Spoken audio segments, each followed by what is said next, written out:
حوالي 120 بياع لاقيين 700 واحد ما نعرفهمش وملناش اسامي. احنا الاساس واحنا اللي كنا واقفين مع المهندسين وحاطين اسامينا من الاول اتشالت.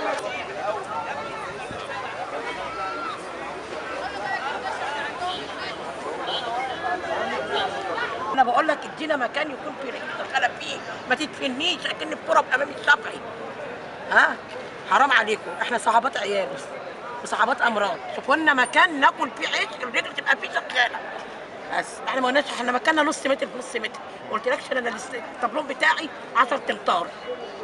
بس انا بياع المكان مش أرجوك يا عاجبك ريس، ليه شوف طيب؟ لنا مكان يكون كله حيويه، يكون كله في رجل شغاله فيه، في موظفين خارجين وداخلين. انا عايز اكل عيش، مش هجوع عيالي، احنا اساسا هنجوع اكتر.